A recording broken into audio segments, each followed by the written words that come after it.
Est-ce que t'es comme moi et tu te dis que ça doit être super stylé de se transformer en loup-garou? Hurler à la lune, voir sa force décuplée, avoir des griffes et des crocs, et ne faire plus qu'un avec cette part animale qu'on a tous un peu perdue. Attends 2 secondes. Dents qui tombent, cheveux qui s'arrachent, ongles qui se décollent, il va falloir faire des petits sacrifices quand même, et on va classer les pires effets secondaires pendant la transformation en loup-garou dans le film Wolfman. Et tu vas voir, j'en arrive même à me demander parfois si le loup-garou c'est pas tout simplement un toxico sous stéroïdes. Dans cette vidéo, on va un petit peu se rafraîchir la mémoire et on va revenir sur les origines du loup-garou, puis ensuite on va classer les effets secondaires en 3 catégories qui vont être de pire en pire, tu vas voir, et enfin je terminerai en te donnant mon ressenti sur le film Wolfman. Comme d'habitude, n'oublie pas de mettre le coup de griffe bleue pour liker la vidéo et rejoins la meute curieuse en t'abonnant à la chaîne. Et sans plus tarder, analysons tout de suite l'horrible transformation en loup-garou dans le film Wolfman.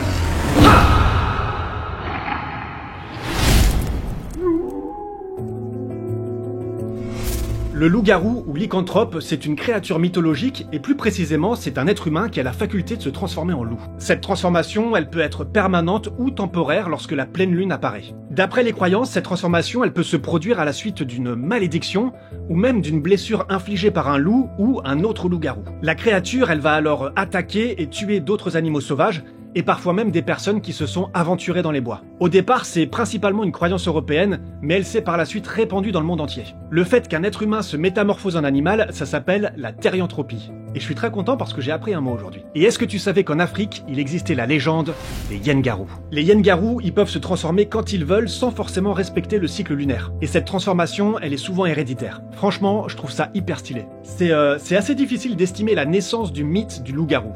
L'une des plus anciennes traces se trouve dans la mythologie grecque. Lycaon, le roi d'Arcadie, il était un peu taquin avec les dieux, et il s'est dit que ça serait une bonne idée de faire manger à Zeus, qui s'était transformé en mendiant, de la chair humaine. Bon, Zeus, t'imagines bien, il a pas kiffé. Il a alors transformé Lycaon en loup, et ça serait donc l'une des premières transformations en loup-garou.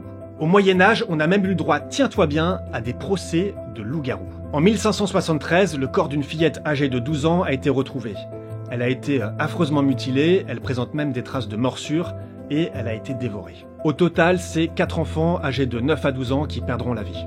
Gilles Garnier, un ermite qui vivait dans la forêt, il a été arrêté, et tu vas voir, sa défense, elle est assez surprenante. D'après ses dires, lorsqu'il était affamé, un homme vêtu de noir, selon lui le diable en personne, apparaissait et lui donnait un onguent qui le transformait en loup. La chasse aux enfants devenait alors plus facile, et il nourrissait sa femme et ses propres enfants avec la chair de ses jeunes victimes. Il a été jugé et reconnu coupable de lycanthropie et condamné à mourir au bûcher. Et à l'époque, on y croyait vraiment à ces légendes, et on croyait réellement qu'il s'était transformé en loup pour perpétrer ces massacres. Il a bon dos le loup quand même, hein. Aujourd'hui, la lycanthropie clinique, elle est reconnue comme une maladie psychiatrique. C'est lorsque le patient croit réellement se transformer en animal, et en l'occurrence, en loup. Dans certaines cultures païennes, où la relation avec l'animal elle était assez étroite, on pensait réellement que certaines personnes avaient cette faculté de se transformer en animal. Pour eux, le loup c'était un symbole de force, de puissance, de liberté et de sagesse. Mais avec l'essor du christianisme, le loup il est devenu, bien malgré lui, une image très négative qui représente la part sombre de l'être humain. Et si on ajoute le fait qu'il s'en prenait au bétail, il est devenu la bête à abattre à tout prix. Il y a eu de véritables campagnes d'extermination du loup, et cette magnifique espèce a bien failli être totalement rayée de la carte. Depuis plusieurs années, le cinéma, la littérature et même les jeux vidéo, ils se sont emparés de cette légende du loup-garou. Et même si elle se révèle être assez violente, la créature, elle représente souvent une certaine forme de retour à la vie sauvage et de liberté. Allez, maintenant, on va se marrer. On va parler de Wolfman, qui est un film de Leigh Whannell, sorti en janvier 2025. La première fois que j'ai découvert ce réalisateur, c'était pour un film que j'ai adoré. C'est une petite pépite en matière de science-fiction, et c'est un film qui s'appelle Upgrade. Je te le conseille vraiment. Et plus récemment, il a réalisé Invisible Man. Et avec Wolfman, il a donc décidé de s'attaquer au mythe du loup-garou. Bon allez, je te plante le décor. Imagine, tu décides de t'installer avec ta famille dans la vieille maison perdue dans les bois où tu as grandi. Vous êtes dans votre petite camionnette, sur le chemin entouré d'arbres, lorsque tout d'un coup, vous êtes attaqué par une créature sauvage.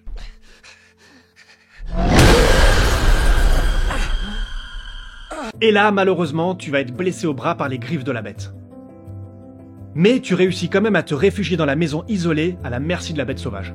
Et là, tu l'as bien compris parce qu'il y a des signes qui trompent pas, tu vas toi aussi te transformer en créature sauvage. Et là, je te le dis direct, tu vas souffrir. Les effets secondaires, ils sont vraiment terribles et on va les classer en 3 niveaux. On va commencer léger avec des effets secondaires qui peuvent faire penser à une grippe, mais une grippe vénère quand même. Tu vas commencer par te sentir fatigué avec une fièvre importante. Tu vas te mettre à transpirer alors que tu fais aucune activité physique. Ta voix, elle va aussi se modifier et devenir beaucoup plus caverneuse. Même te déplacer, ça va commencer à devenir compliqué. Tu auras du mal à te repérer dans l'espace et la synchronisation des mouvements ne sera plus aussi fluide. Pour faire simple, t'es au bord du malaise en permanence. Ah oui, et j'ai failli oublier, tu vas aussi t'uriner dessus. Comme tu peux le voir, on est très loin de l'image idéalisée du loup-garou. Mais bon, tu te dis peut-être que ça va passer tout seul avec un peu de sommeil. Pas du tout. Et là, on va passer au niveau 2 et tu vas voir, il est beaucoup plus hardcore. Là, ces effets secondaires, ils me font penser un petit peu aux symptômes que peut rencontrer une personne qui va consommer de la drogue dure et des stéroïdes à très grosse dose. Tu vas avoir un regard complètement hagard, et comme dans le film Requiem for a Dream, tes pupilles vont se dilater. Tu vas avoir des traces et des plaques rouges qui vont apparaître sur ta peau. Bon, et là on va passer un cap, puisque comme une personne qui consomme de la cocaïne ou de l'héroïne depuis très longtemps, tu vas avoir des problèmes au niveau des dents. Mais là je te parle pas de petits problèmes de caries ou de déchaussement, hein. Non, elles vont tomber d'un coup et tu vas te retrouver avec les chicots de Jacouille.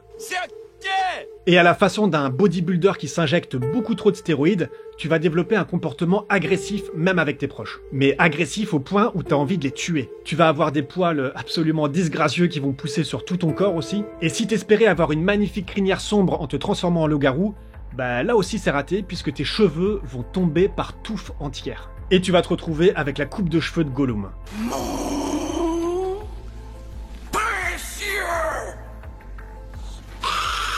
Ah, je t'avais prévenu que c'était la pire transformation en loup-garou, et c'est pas encore terminé. Là, pour moi, c'est vraiment le niveau psychopathe. J'espère que ça va pas trop te retourner l'estomac, mais tes ongles, ils vont lentement se décoller pour laisser place à des griffes, et qui sont même pas stylés en plus. La vue du sang te dégoûte? Ah bah là, je suis désolé, mais tu vas vomir du liquide rouge par jet. La blessure sur ton bras, elle va commencer à s'infecter et même à pourrir de l'intérieur, littéralement. Et comme une personne en manque, tu vas gratter l'intérieur de ta plaie en enfonçant tes doigts dans ta chair. Et t'arriveras plus à te maîtriser, et tu vas même commencer à ronger ta plaie. Ah, ça me dégoûte. Tes os, ils vont aussi se broyer, se déformer, te causant des douleurs terribles. Et le pire, il arrive peut-être maintenant. Lorsque ton pied va être coincé dans un piège à mâchoire, pour te libérer, tu vas te dévorer la jambe. Et ça me fait penser à une triste réalité. Tu as, comme ça, certains renards qui sont pris au piège et qui vont aller jusqu'à se ronger la patte pour se libérer et retrouver leur liberté. Et bien évidemment, tu vas être prêt à massacrer toute ta famille pour avoir ta dose de sang et de violence. Et cette transformation, elle se déroule pas en quelques secondes ou quelques minutes, hein. Non, non, non, ça va être des heures de souffrance. Donc, pour résumer, tu vas être un mec transpirant, avec la coupe de cheveux de Gollum, le sourire de Jacouille, avec un comportement super agressif, qui se fait pipi dessus et qui s'est bouffé la jambe. L'aura du loup-garou, elle a pris un sacré coup.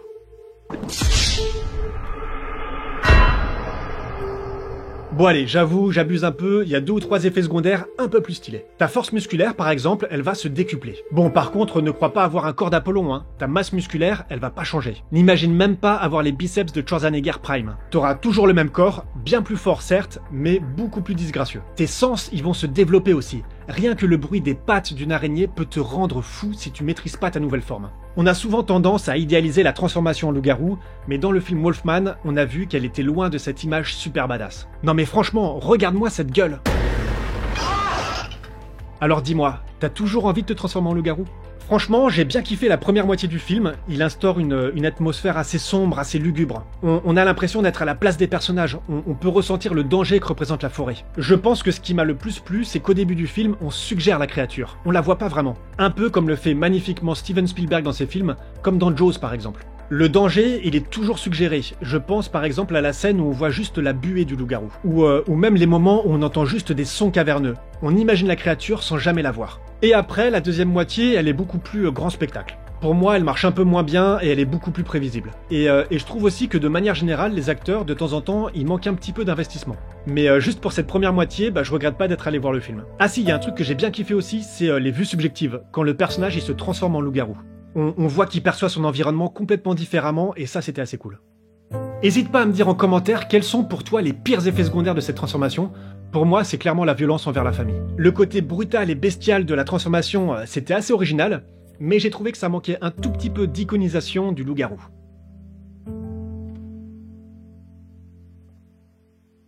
Et voilà la meute. Et bah écoute, j'espère que cette vidéo t'aura plu.